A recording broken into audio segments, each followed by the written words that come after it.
Bienvenue dans cette nouvelle vidéo. Aujourd'hui, nous découvrons ensemble David Goggins et le résumé et les éléments fondamentaux de son livre Can't Hurt Me.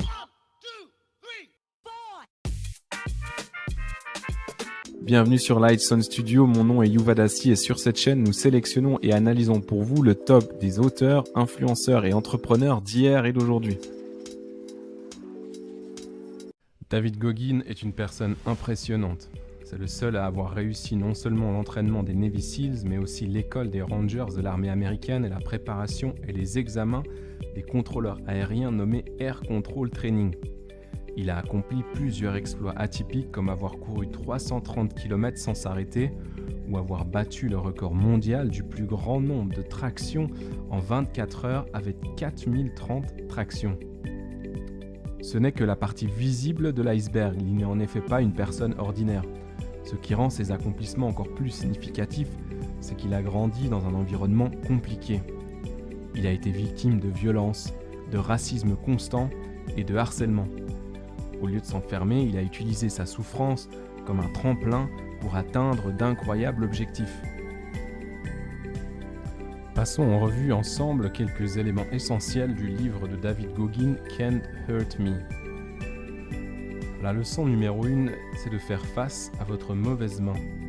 L'enfance de Goggins a été plus brutale que celle de la plupart des gens. Victime d'abus mentaux, de violences de la part de son père, il a vécu dans une pauvreté absolue. Puis il a réussi à s'échapper avec sa mère, après plusieurs années à être exposé à une grande violence et à une profonde douleur. Il a fait une auto-analyse et a réussi à déterminer ces événements du passé qui l'ont empêché d'avancer. Il considère chacun de ces événements comme une mauvaise main. Et vous, quels sont les facteurs qui limitent votre succès? Avez-vous été victime d'intimidation? Avez-vous ressenti de l'insécurité? Peut-être n'avez-vous pas eu le soutien dont vous aviez besoin. Ou peut-être avez-vous eu trop de soutien au point de ne jamais prendre d'initiative. Tout le monde a reçu une sorte de mauvaise main. Quelle est la vôtre? Goggins préconise d'écrire sur une feuille de papier ou sur votre ordinateur cette liste de mauvaises mains. Selon lui, il faudrait donner une forme à cette douleur, absorber sa puissance parce que nous avons la force de retourner cette mauvaise main d'après lui. La leçon numéro 2 est l'exercice du miroir des responsabilités. N'avez-vous jamais pensé que votre rêve était impossible à réaliser? Goggins l'a fait. Il rêvait de rejoindre l'armée de l'air lorsqu'il pesait plus de 100 kilos. Mais quand il s'est regardé dans le miroir, tout ce qu'il voyait était un garçon sans capacité physique et mentale.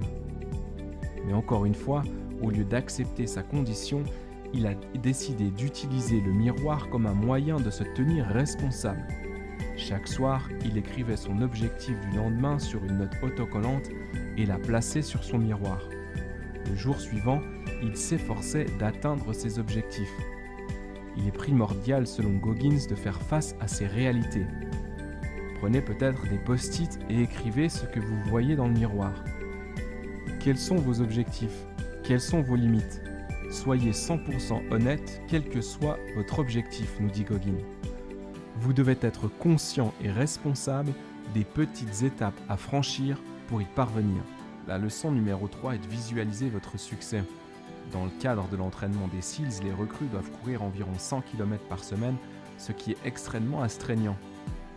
Mais Goggins l'a compris à maintes reprises et même parfois en étant blessé.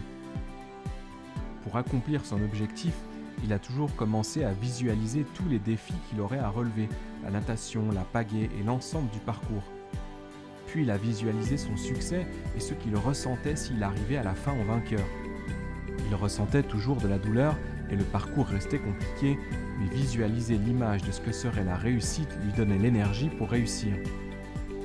Vous ne pouvez pas prévoir tous les obstacles, mais si vous vous engagez dans la visualisation stratégique, cela pourra aider votre préparation et l'accomplissement de votre objectif. La leçon numéro 4 est de démanteler votre gouverneur cérébral. Goggins pense que la plupart des êtres humains ne vivent que grâce à 40% de leur capacité. Lorsque vous faites face à un défi, le gouverneur dans votre esprit veut vous protéger de la souffrance, ce qui vous empêche d'atteindre le 100% de votre potentiel. Alors comment démanteler ce gouverneur? C'est assez simple. Disons que vous courez habituellement 6 km et que vous êtes absolument épuisé après ça, courez simplement 7 km demain. Si le plus grand nombre de pompes que vous ayez jamais faites est de 10, la prochaine fois faites-en 15. Ajouter 5 à 10% de plus chaque semaine vous permettra de vous améliorer tout en évitant les blessures. Ayez toujours un état d'esprit de suraccomplissement pour performer chaque jour davantage. La leçon numéro 5 est le pouvoir de l'échec. Selon Goggins, l'échec est l'un des meilleurs sentiments au monde. Si vous n'échouez pas, cela signifie que vous avez fixé des objectifs pour réussir, ce qui veut dire que vous ne fixez pas vos objectifs assez haut. Beaucoup de gens savent que Goggins a battu le record mondial du plus grand nombre de tractions. Ce que beaucoup ne savent pas, c'est qu'il a fait plusieurs tentatives ratées avant de réussir. Il est important, selon David Goggins, d'avoir parfois des échecs et d'apprendre à travailler dessus. Analysez ce qui s'est réellement passé avec vos échecs. Tout n'est jamais mauvais. Puis écrivez comment avez-vous géré l'échec. Est-ce que cela a affecté votre relation avec vous-même? Avez-vous réussi à dormir la nuit? Analysez ensuite votre préparation. Avez-vous fait tout ce que vous pouviez? Maintenant, revenez en arrière et faites une liste de tout ce que vous pouvez améliorer pour pouvoir tenter à nouveau de réussir votre exploit. Et répétez cela jusqu'à atteindre le but souhaité. Pour passer d'un enfant vulnérable au surhomme qu'il est devenu, Goggins n'a fait appel à aucun remède miracle. Il a fallu qu'il travaille dur, il a été entouré des bonnes personnes et a fait preuve de persévérance. J'espère que vous avez apprécié le résumé des idées fondamentales du livre Can't Hurt Me de David Goggins. Si c'est le cas, je vous invite à vous inscrire à la chaîne. À très bientôt.